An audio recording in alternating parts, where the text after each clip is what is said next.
해질녘에 찬바람이 폐허가 된 공사장 주변을 휘감았다. 거대한 철골 구조물들은 앙상한 뼈대처럼 을씨년스럽게 서 있었고, 깨진 유리 조각과 버려진 건축 자재들이 어지럽게 널려 있었다. 대한민국 굴지의 건설회사, 해성그룹의 야심찬 신도시 개발 프로젝트 현장이었지만 자금난과 비리 문제로 공사가 중단된 지 벌써 1년이 넘어가고 있었다. 해성그룹의 젊은 총수 한석진은 착잡한 표정으로 이 황량한 풍경을 내려다보고 있었다. 그의 날카로운 눈매에는 피로와 짜증이 뒤섞여 있었고, 잘 다려진 최고급 수트 차림은 이 폐허와는 전혀 어울리지 않았다. 그는 오늘 공사 재개를 위한 마지막 현장 실사를 위해 이곳을 찾았지만 눈앞에 펼쳐진 광경은 절망 그 자체였다. 젠장, 이딴 곳에 수천억을 쏟아부었단 말이지. 그의 입에서 낮은 욕설이 터져 나왔다. 비서실장이 그의 눈치를 살피며 조심스럽게 다가왔지만 한석진은 손짓으로 그를 물렸다. 그는 지금 누구와도 대화하고 싶지 않았다. 그때였다. 어디선가 아이의 울음소리가 희미하게 들려왔다. 처음에는 잘못 들었나 싶었지만 울음소리는 점점 더 가까워지며 그의 귓가를 파고들었다. 날카롭고 절박한, 마치 세상의 모든 슬픔을 담은 듯한 울음소리였다. 한석진의 미간이 살짝 찌푸려졌다. 이 시간에. 이런 위험한 곳에 왜 나이란 말인가. 그는 소리가 들려오는 쪽으로 천천히 발걸음을 옮겼다. 울음소리는 공사장 한쪽에 방치된 낡은 컨테이너 창고 근처에서 들려오고 있었다. 창고 문은 굳게 닫혀 있었고 녹슨 자물쇠가 채워져 있었다. 그리고 그 문 앞에서 7살 남짓 되어 보이는 남자아이가 흙먼지 투성이의 얼굴로 엉엉 울며 창고 문을 두드리고 있었다. 아이의 옷은 다 해지고 남루했으며 작은 몸은 두려움과 추위로 가늘게 떨리고 있었다. 엄마 문 좀 열어줘. 나 무서워. 엄마. 아이는 목이 터져라 엄마를 불렀지만 창고 안에서는 아무런 대답도 들려오지 않았다. 한석진은 순간적으로 모든 것을 잊고 아이에게 다가갔다. 그의 냉철한 이성은 이 상황을 무시하라고 경고했지만 아이의 절박한 울음소리는 그의 얼어붙었던 심장을 관통하는 듯했다. 얘야, 괜찮니? 무슨 일이니? 그의 갑작스러운 등장에 아이는 깜짝 놀란 듯 울음을 뚝 그치고 그를 올려다보았다. 아이의 커다란 눈망울에는 공포와 함께 아주 작은 희망의 빛이 떠올랐다. 아저씨, 우리 엄마가 저 안에 있어요. 아이는 떨리는 손으로 굳게 닫힌 창고 문을 가리키며 절규하듯 외쳤다. 엄마가 나오지를 않아요. 문이 잠겼어요. 제발 우리 엄마 좀 꺼내주세요. 네. 아이의 애절한 눈빛과 간절한 목소리는 한석진의 마음을 강하게 뒤흔들었다. 그는 평생 누구에게도 동정심을 느껴본 적이 없었고 타인의 불행에 개입하는 것을 극도로 꺼려왔다. 하지만 지금 이 작은 아이 앞에서 그의 모든 원칙과 신념이 속수무책으로 무너져 내리고 있었다. 그는 잠시 망설였다. 이 아이의 말이 사실일까? 혹시 위험한 함정은 아닐까 하지만 아이의 눈빛은 너무나 순수하고 절박했고 그 안에는 어떤 거짓도 느껴지지 않았다. 알겠다. 아저씨가 도와줄게. 내 엄마는 괜찮을 거야. 그는 자신도 모르게 아이의 머리를 쓰다듬으며 말했다. 그의 목소리는 그답지 않게 부드럽고 따뜻했다. 그는 즉시 비서실장에게 연락하여 공구를 가져오도록 지시하고 동시에 119에 신고하여 만일의 사태에 대비하도록 했다. 비서실장이 공구를 가져오자 한석진은 조금의 망설임도 없이 창고문에 채워진 녹슨 자물쇠를 부수기 시작했다. 육중한 쇠망치가 자물쇠를 내리칠 때마다 둔탁한 파열음이 고요한 공사장을 울렸다. 아이는 두 손을 모으고 숨죽인 채 그 광경을 지켜보았고 그의 작은 어깨는 여전히 가늘게 떨리고 있었다. 몇 번의 강한 타격 끝에 마침내 자물쇠가 부서져 나가고 육중한 철문이 굉음과 함께 열렸다. 엄마, 아이가 가장 먼저 창고 안으로 뛰어들어갔다.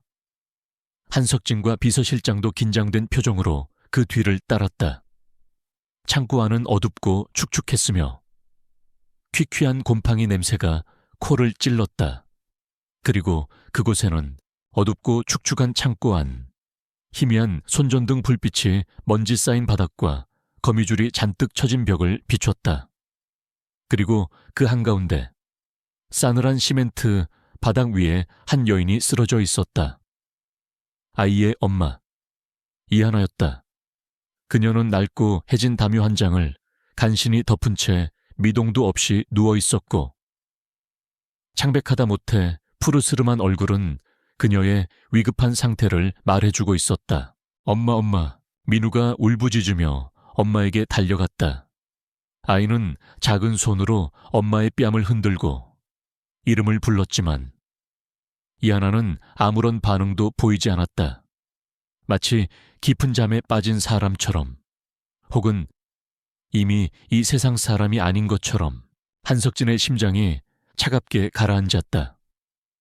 그의 냉철한 이성도 이 처참한 광경 앞에서는 속수무책이었다. 그는 급히 이한에게 다가가 그녀의 코 밑에 손가락을 대보았다.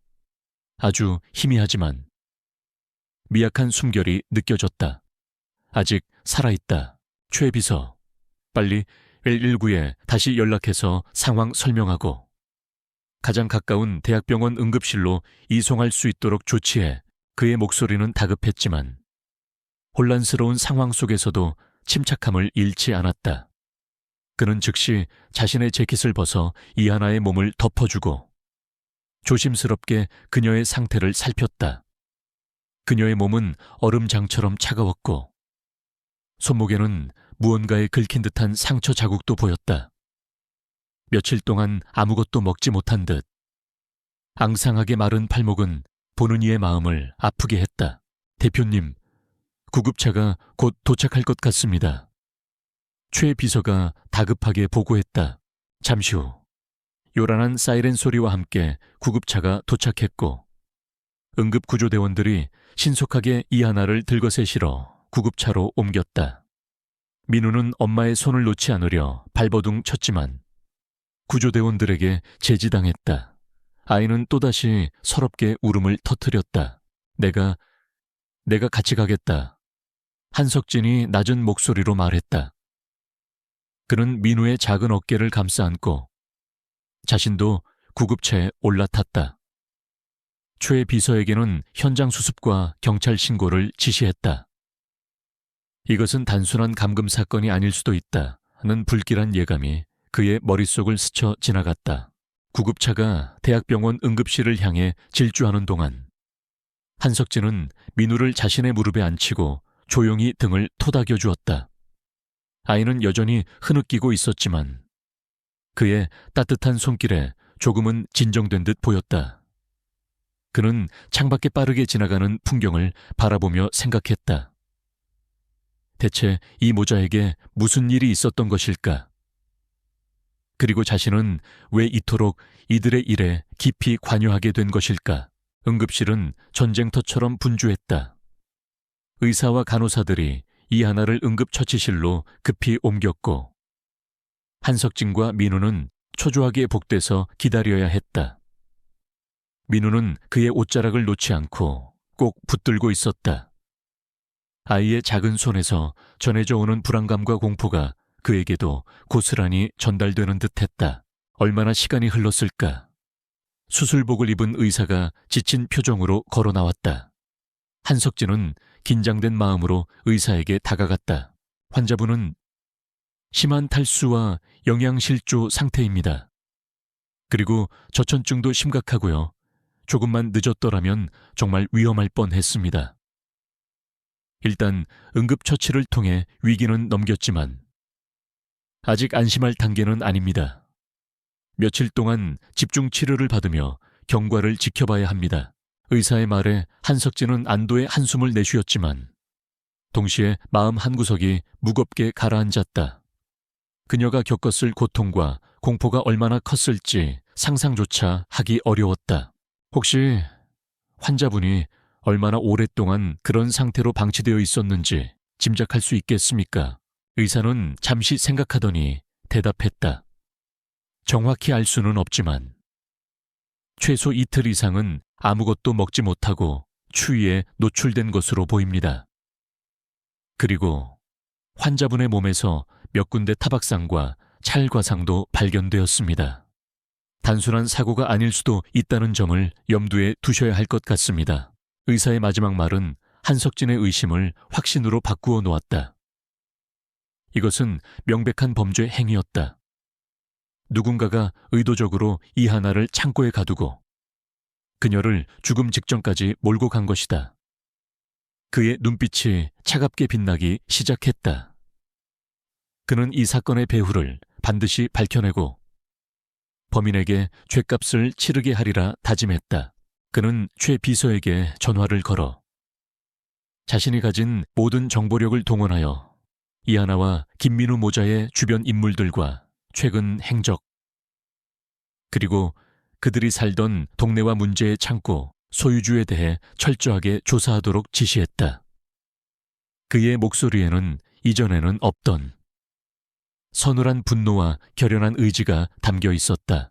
전화를 끊고 돌아보니 민우가 그의 옷자락을 잡은 채 꾸벅꾸벅 졸고 있었다. 아이는 너무나 지쳐 보였다. 한석진은 조용히 아이를 안아 올려 자신의 무릎에 편히 눕혔다. 아이의 작은 숨소리가 그의 심장을 간지럽혔다. 그는 평생 느껴보지 못했던 아주 낯설고도 따뜻한 감정이 자신의 마음속에서 피어오르는 것을 느꼈다. 그것은 아마도 책임감이라는 이름의 감정일지도 몰랐다. 그는 잠든 민우의 머리를 가만히 쓰다듬으며 생각했다. 이 아이와 이 아이의 엄마를 위해서라면 그 어떤 위험도 감수할 수 있다고.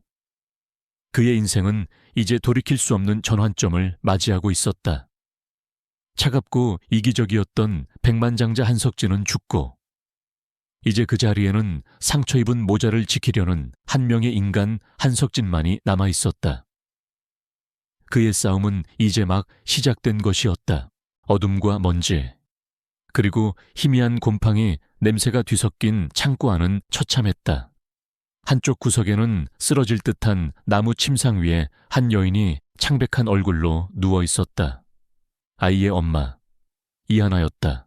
그녀의 몸은 뼈만 앙상하게 남을 정도로 말라 있었고 굳게 감긴 눈꺼풀 아래로는 깊은 피로와 고통의 그림자가 드리워져 있었다. 그녀의 주변에는 빈 물병과 마른 빵 조각 몇 개만이 흩어져 있을 뿐 사람이 생활했다고 보기에는 너무나 열악한 환경이었다. 엄마. 김민우는 엄마에게 달려가 작은 손으로 그녀의 뺨을 흔들었지만 이하나는 미동도 하지 않았다. 아이의 울음소리는 더욱더 절박해졌고 그 모습을 지켜보는 한석진의 가슴은 무겁게 내려앉았다. 그의 냉철했던 이성은 이미 산산조각 난 지 오래였다. 지금 그의 눈앞에 있는 것은 그저 한 명의 절박한 아이와 죽음의 문턱에 서 있는 가녀린 여인뿐이었다. 최 실장, 빨리 구급차 그리고 담요 같은 것 좀 가져와. 한석진은 다급하게 소리치며 이한에게 다가갔다. 그는 조심스럽게 그녀의 손목을 잡아 맥박을 확인하려 했지만 너무나 미약해서 거의 느껴지지 않았다. 그녀의 몸은 얼음장처럼 차가웠다. 그는 본능적으로 자신의 외투를 벗어 그녀의 몸 위를 덮어주었다. 최고급 캐시미어 코트가 더러운 창고 바닥에 끌리는 것도 아랑곳하지 않았다. 엄마, 눈 좀 떠봐. 제발. 민우는 엄마의 손을 잡고 애원하듯 울부짖었다. 한석진은 민우의 작은 어깨를 감싸 안으며 낮은 목소리로 말했다. 괜찮을 거야. 민우야. 엄마는 곧 괜찮아지실 거야. 아저씨가 꼭 그렇게 만들게. 그의 목소리에는 그 자신도 믿기 어려운 확신이 담겨 있었다. 그는 이 여자를, 그리고 이 아이를 절대로 이대로 버려둘 수 없다고 생각했다. 잠시 후 요란한 사이렌 소리와 함께 구급대원들이 도착했다. 그들은 신속하게 이하나의 상태를 확인하고 응급처치를 시작했다. 한석진은 그 모든 과정을 초조하게 지켜보았고, 민우는 그의 다리를 붙잡고 불안한 눈빛으로 엄마를 바라보고 있었다. 이하나는 들것에 실려 구급차로 옮겨졌다. 한석진은 조금의 망설임도 없이 민우를 데리고 구급차에 함께 올라탔다. 그의 머릿속에 있던 수천억 원짜리 인수합병 계획이나 복잡한 사업 구상들은 이미 하얗게 지워진 지 오래였다. 지금 그에게 가장 중요한 것은 오직 이 가여운 모자의 생명뿐이었다. 병원 응급실은 전쟁터를 방불케 했다. 의사와 간호사들이 분주하게 움직였고, 이하나를 살리기 위한 사투가 시작되었다. 한석진은 응급실 복도에서 민우를 안은 채 초조하게 결과를 기다렸다. 민우는 지쳐서 그의 품에 기대 잠이 들어 있었지만 여전히 작은 어깨를 들썩이며 흐느끼고 있었다. 얼마나 시간이 흘렀을까? 수술실 문이 열리고 의사가 지친 얼굴로 걸어 나왔다. 한석진은 마른 침을 삼키며 의사에게 다가갔다. 환자분은 이하나 씨는 어떻습니까? 의사는 안경을 고쳤으며 무거운 표정으로 입을 열었다. 상태가 매우 위중합니다. 심각한 탈수와 영양실조, 그리고 저천증까지. 조금만 늦었더라면 정말 위험할 뻔했습니다.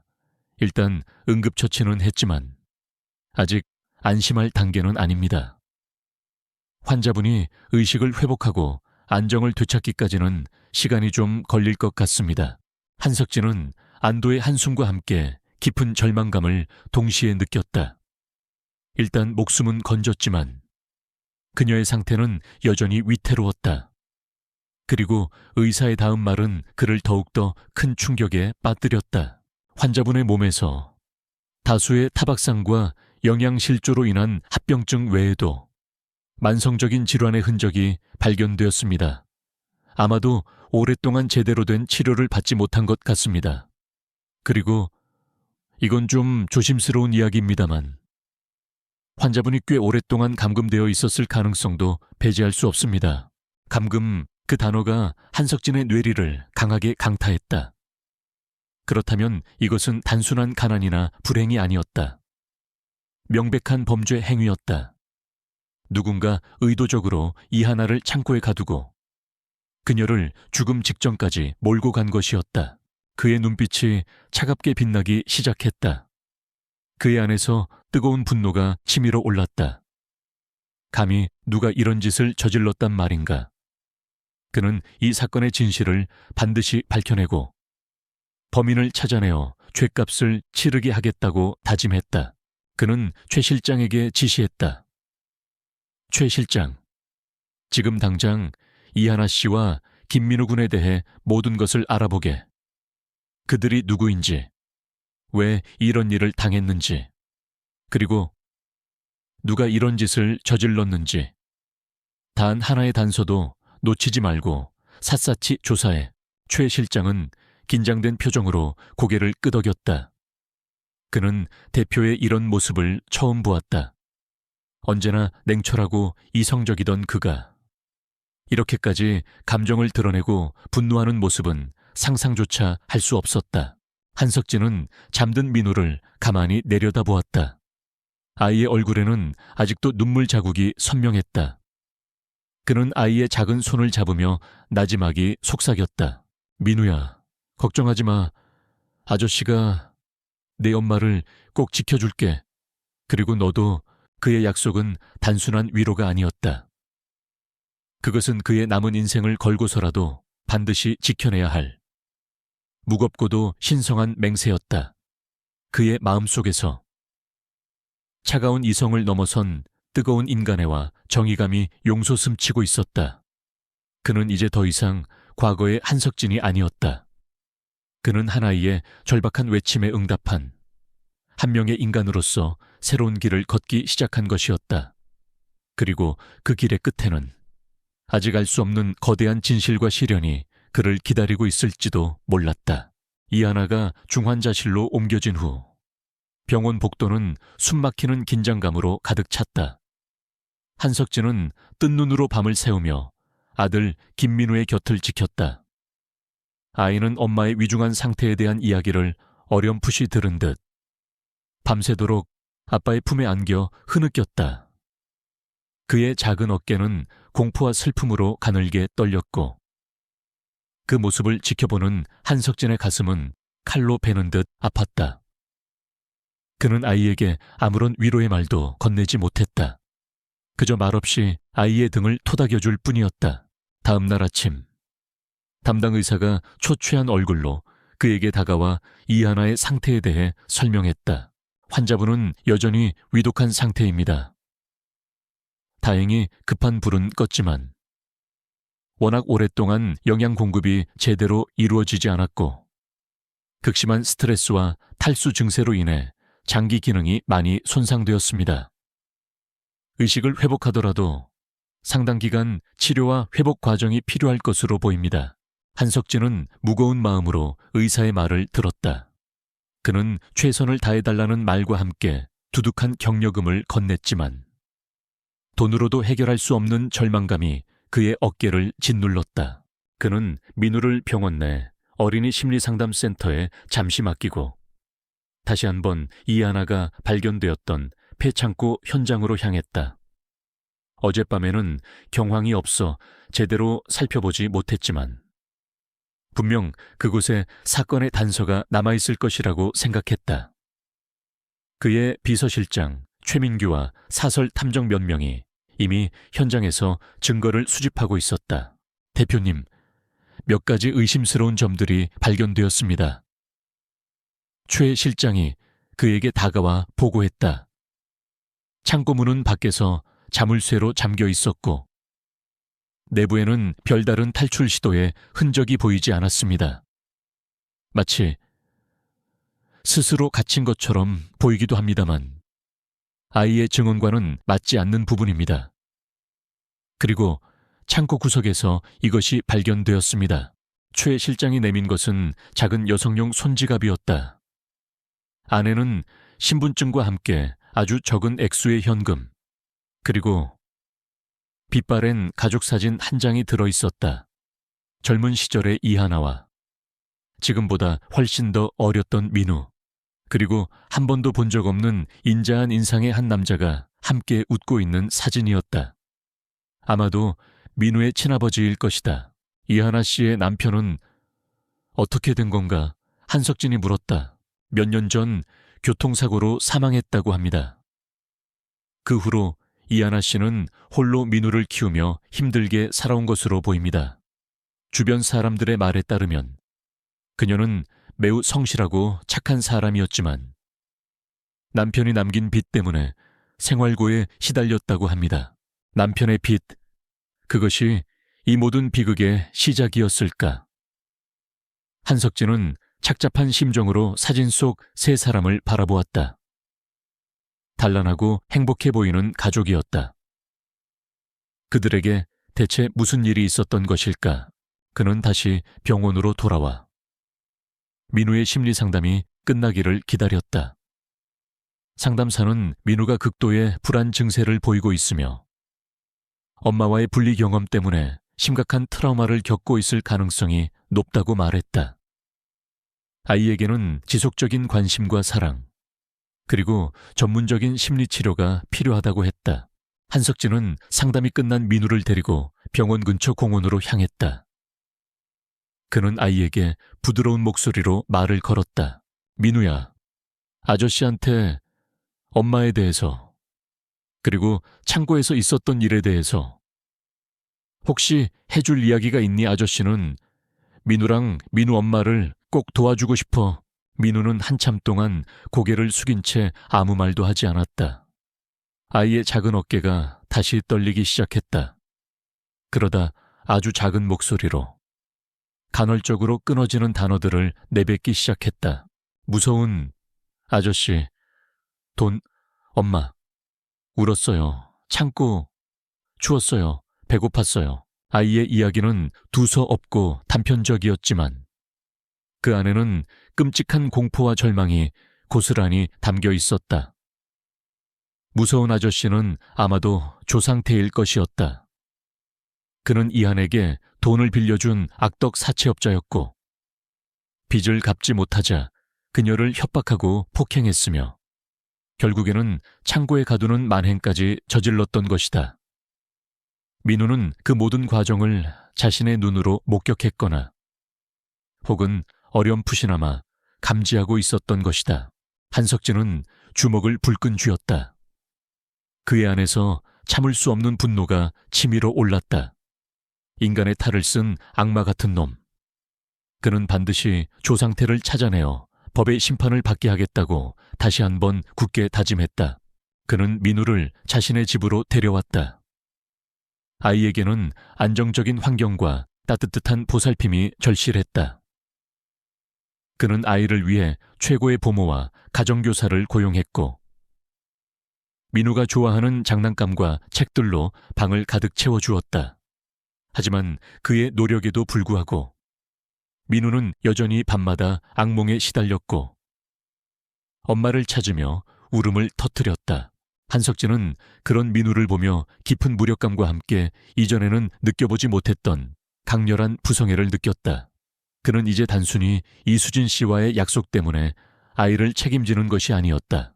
그는 진심으로 이 아이를 사랑하게 되었고 자신의 모든 것을 걸고서라도 이 아이를 행복하게 만들어주고 싶었다. 며칠 후 이하나가 마침내 의식을 회복했다는 소식이 전해졌다.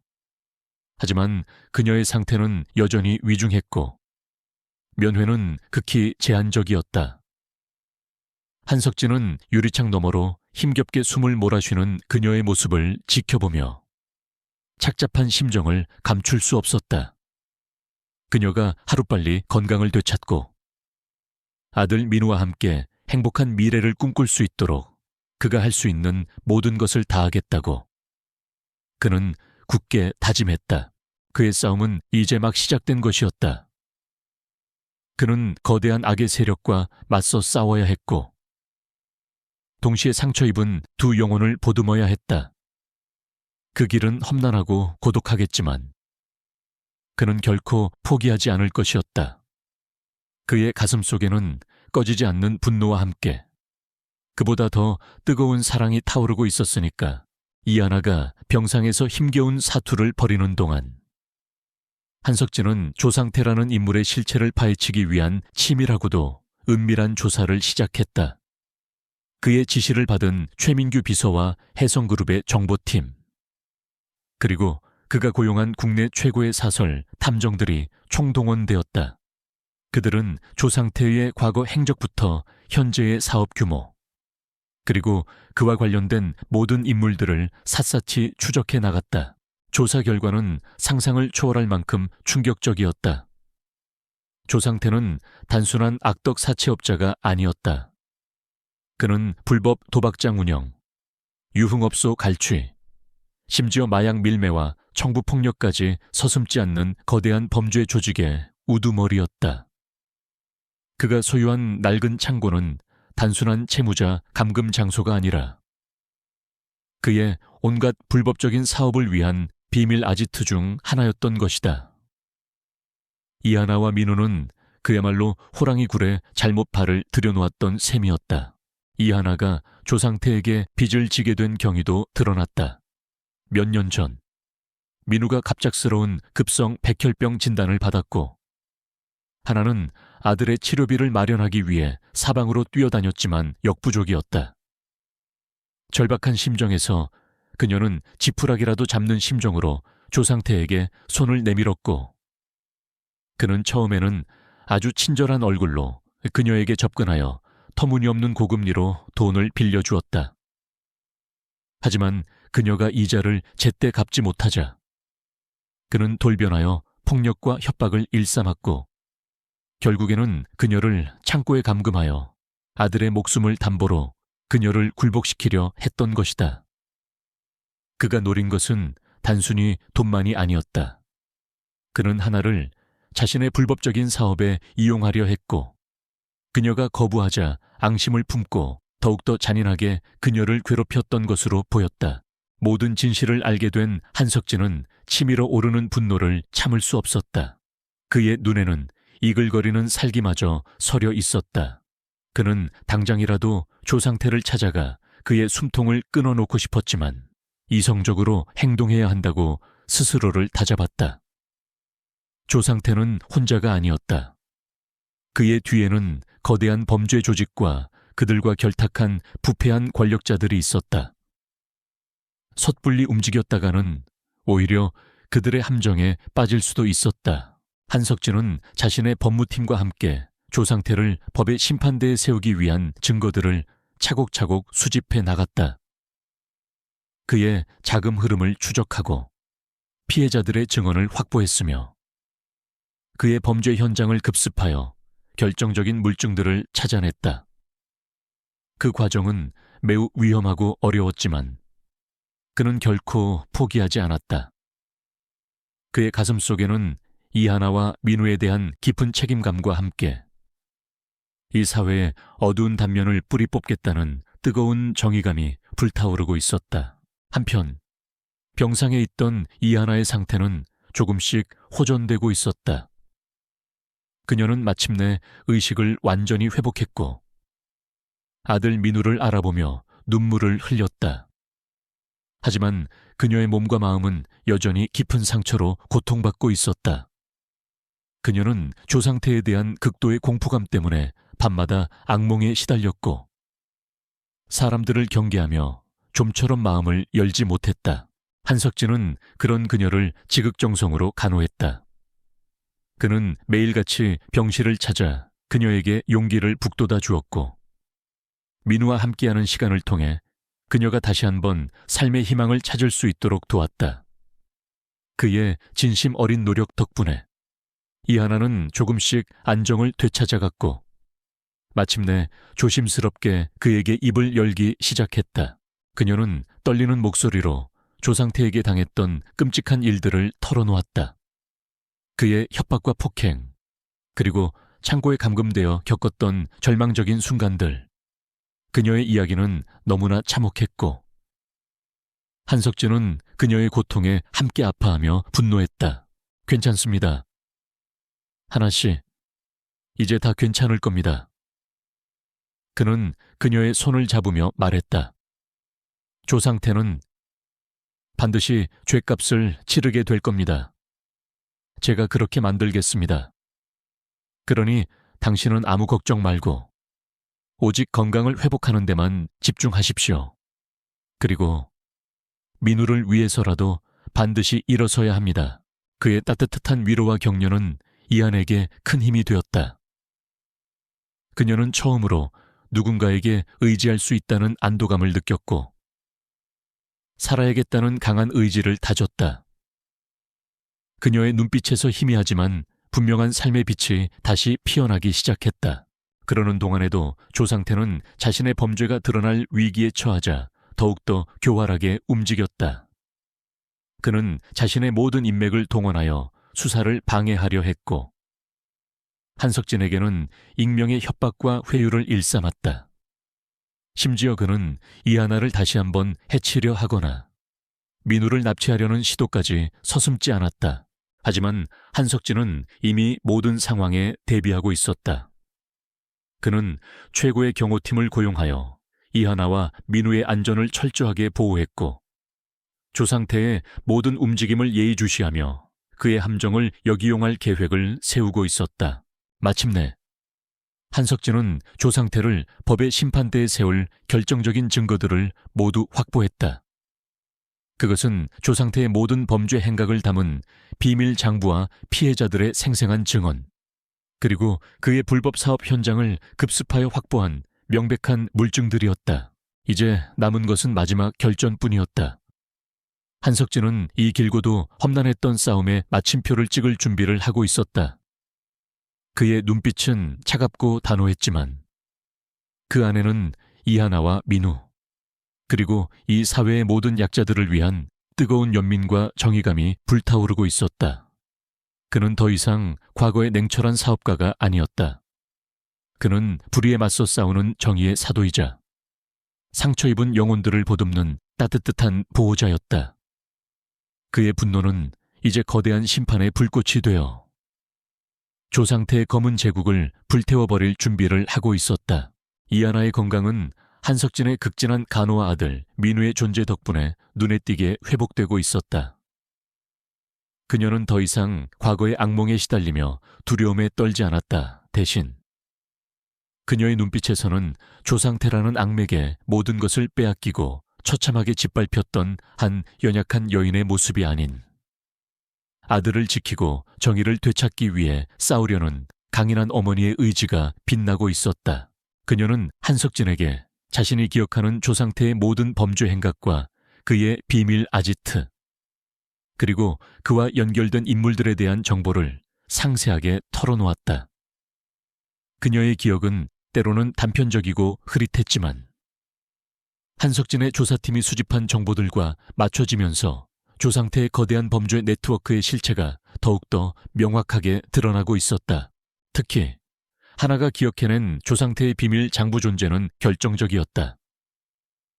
그녀는 창고에 감금되어 있을 당시 우연히 조상태와 그의 수하들이 나누는 대화를 엿들었고 그들이 블랙 다이아몬드라고 불리는 비밀 장부에 모든 불법 거래 내역을 기록하고 있다는 것을 알게 되었다. 그리고 그 장부는 조상태의 가장 안전한 은신처, 바로 그가 운영하는 고급 요정의 지하 비밀, 금고에 보관되어 있다는 사실까지도 그 장부만 손에 넣을 수 있다면 조상태를 완벽하게 무너뜨릴 수 있을 겁니다. 한석진은 확신의 참 목소리로 말했다. 하지만 문제는 어떻게 그 철통 같은 보안을 뚫고 비밀 장부를 손에 넣느냐는 것이었다. 조상태의 요정은 그의 왕국과도 같은 곳이었고 그곳에는 수많은 감시 카메라와 경호원들이 24시간 삼엄한 경비를 펼치고 있었다. 한석진은 며칠 밤낮을 고민하며 치밀한 작전 계획을 세웠다. 그는 자신의 모든 사업적 수완과 인맥, 그리고 정보력을 총동원했다. 그는 먼저 조상태와 오랜 기간 경쟁 관계에 있으면서 그의 비리를 은밀하게 수집해온 또 다른 기업형 조폭두목에게 접근하여 조상태를 함께 제거하자는 은밀한 제안을 건넸다. 적의 적은 동지라는 말이 있듯이 그는 위험한 도박을 시작한 것이었다. 다행히도 그의 제안은 성공적이었다. 조상태의 독주를 견제할 기회를 엿보고 있던 경쟁 조직은 한석진의 계획에 적극적으로 협력하기로 약속했고 그들의 도움으로 조상태의 요정 내부 구조와 경비 시스템에 대한 상세한 정보를 확보할 수 있었다. 작전 당일 밤 한석진은 최정예 요원들로 구성된 팀을 직접 이끌고 조상태의 요정으로 향했다.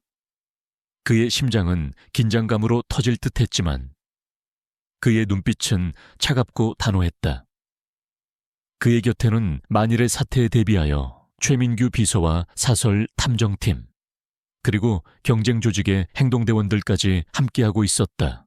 그들은 마치 한 편의 첩보 영화처럼 첨단 장비와 치밀한 전략을 이용하여 요정의 삼엄한 경비를 뚫고 지하 비밀 금고가 있는 곳까지 잠입하는 데 성공했다.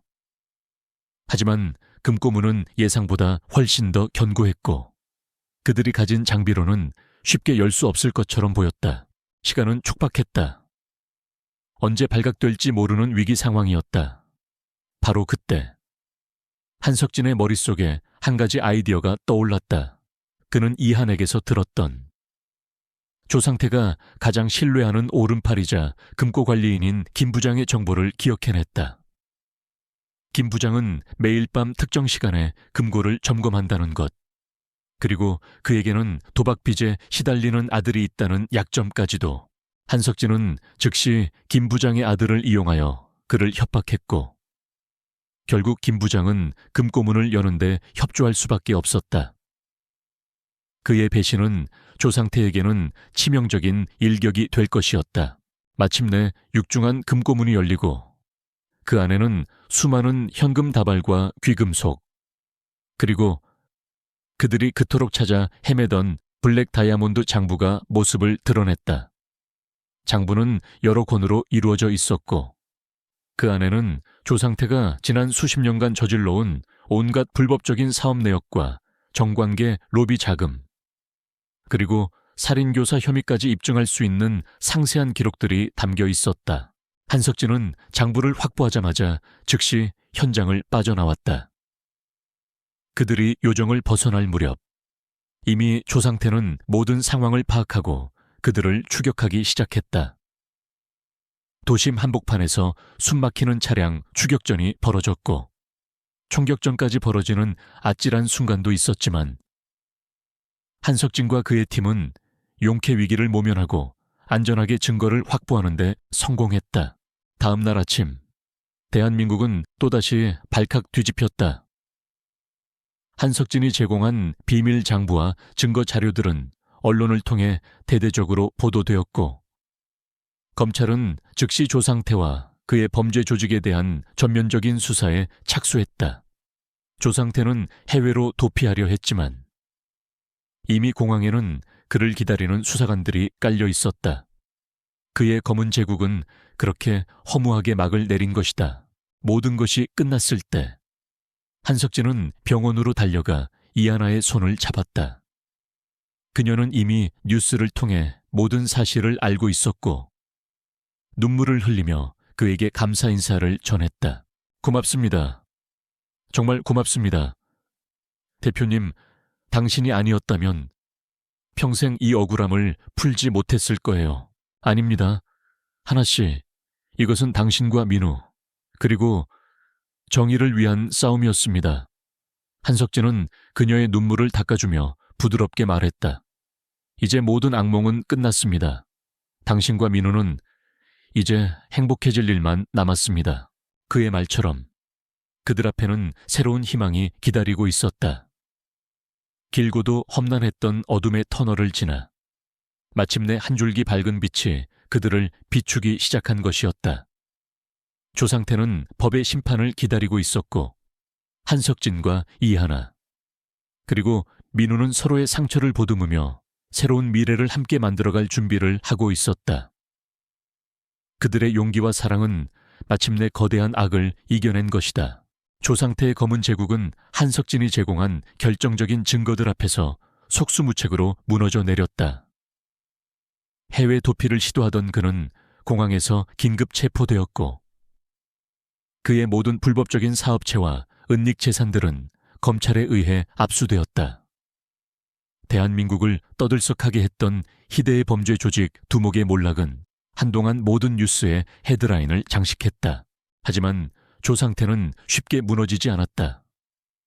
그는 국내 최고의 변호인단을 고용하여 법정에서 자신의 혐의를 부인하며 결백을 주장했다. 그는 모든 것이 한석진과 경쟁 조직의 음모라고 주장했고 이하나를 정신 이상자로 몰아가려 하기도 했다.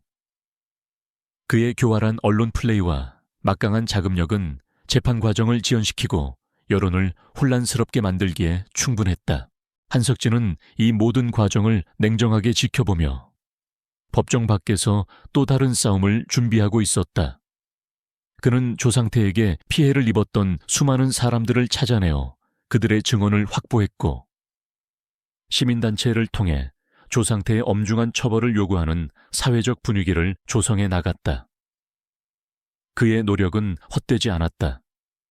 용기를 낸 피해자들이 하나둘씩 법정에 나타나 조상태의 만행을 증언하기 시작했고 그의 추악한 실체는 더욱더 명백하게 드러났다. 이하나 역시 두려움을 이겨내고 법정의 증인으로 섰다. 그녀는 떨리는 목소리였지만 단호하고 분명하게 조상태에게 당했던 끔찍한 일들을 증언했다.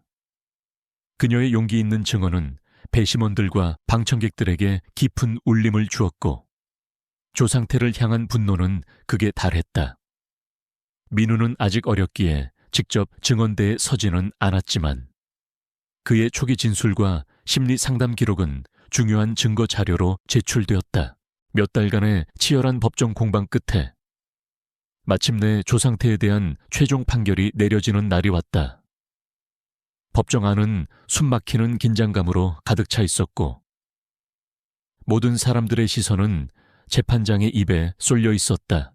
재판장은 엄숙한 목소리로 판결문을 읽어 내려갔다.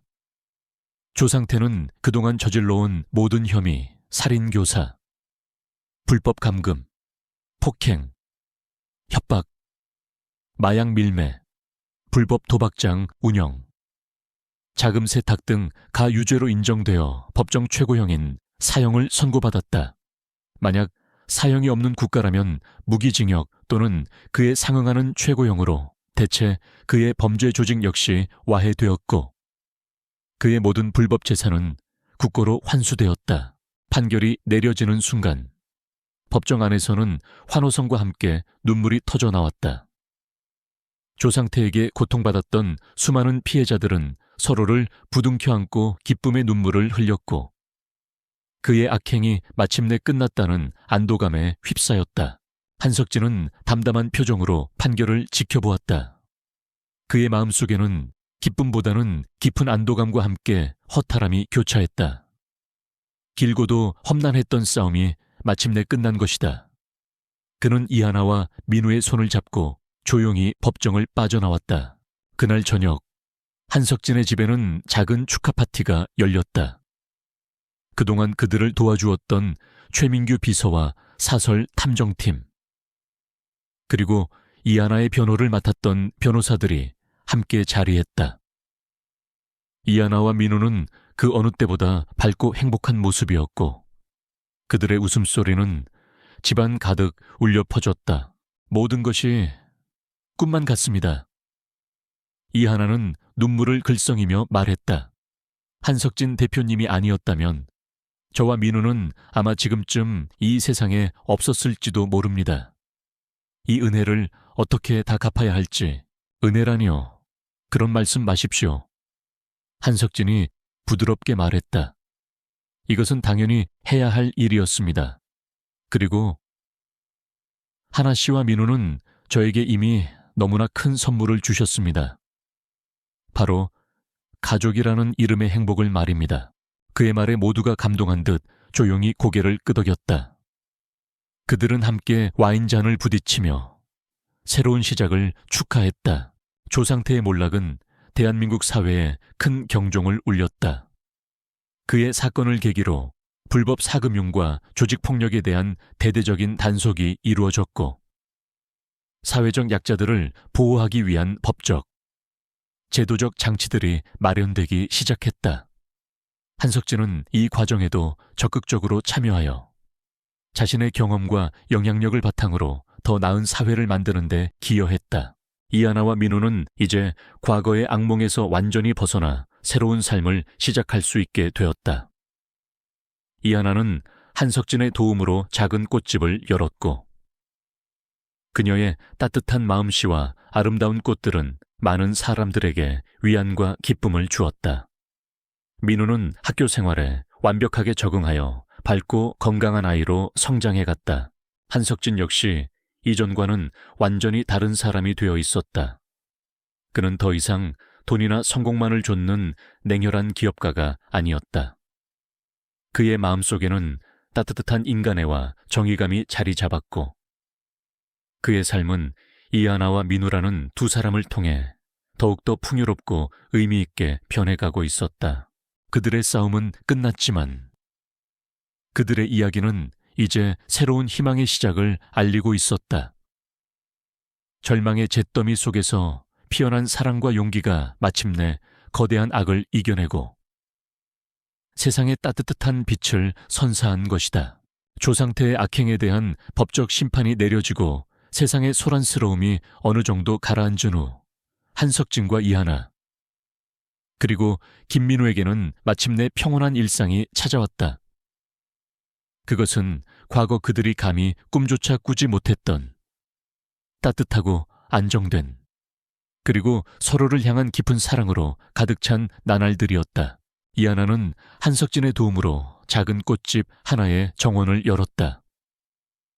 그녀의 섬세한 손길과 따뜻한 마음씨가 담긴 아름다운 꽃들은 사람들의 마음을 사로잡았고 꽃집은 금세 동네 명소로 자리 잡았다.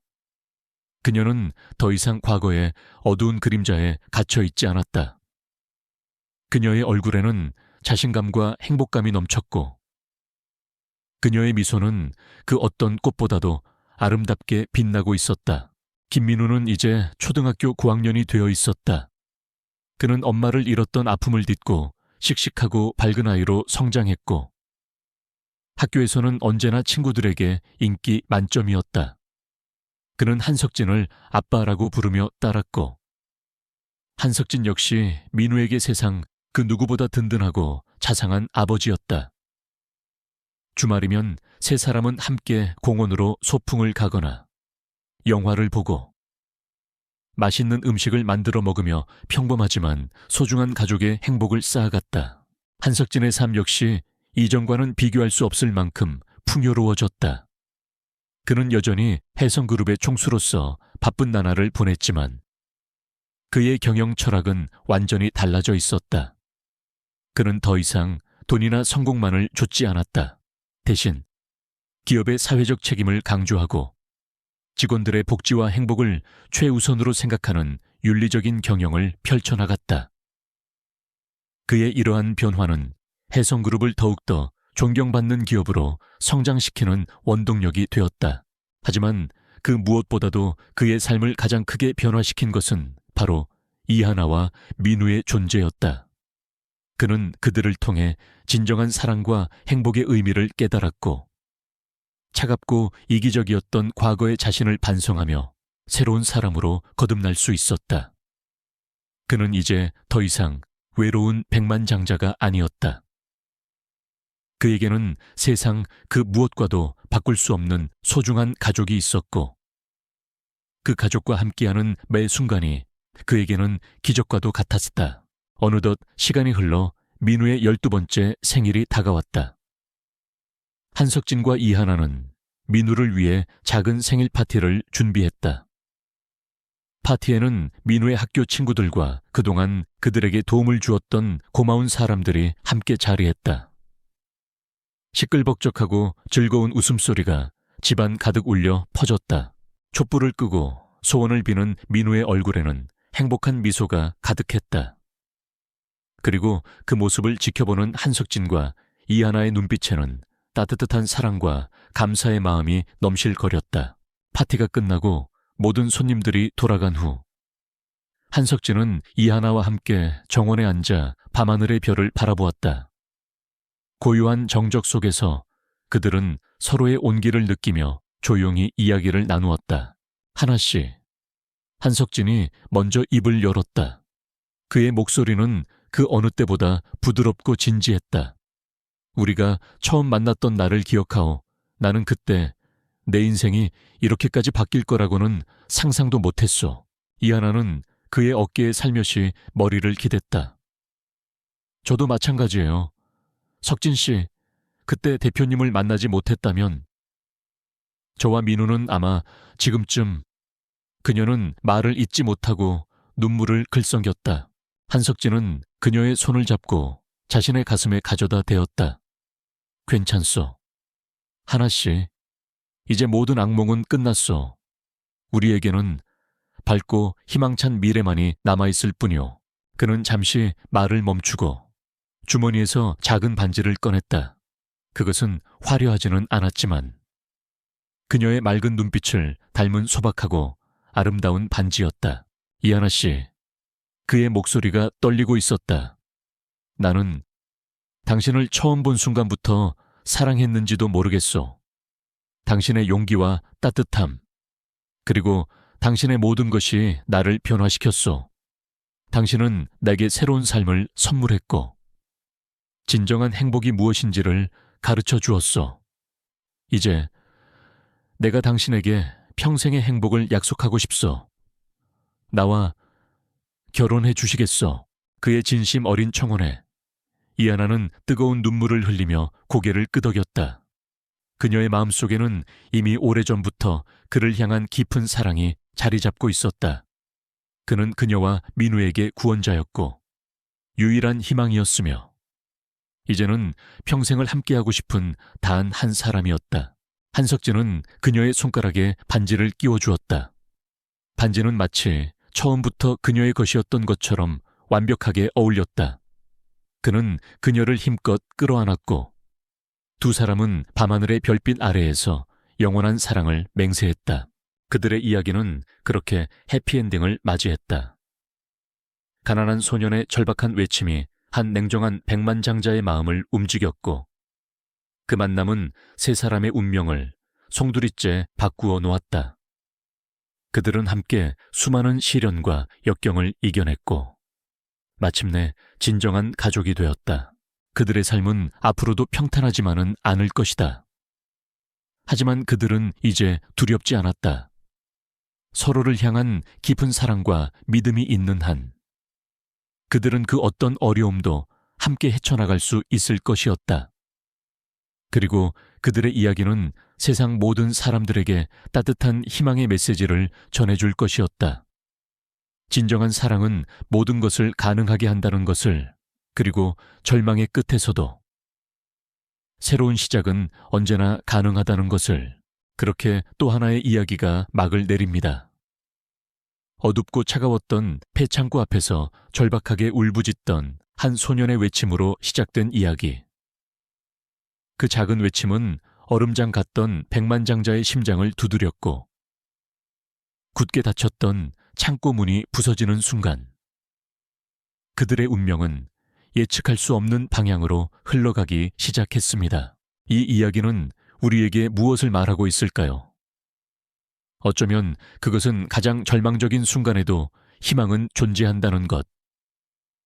그리고 가장 차가운 마음 속에도 따뜻한 인간의 불신은 숨겨져 있다는 것을 보여주는 것일지도 모릅니다.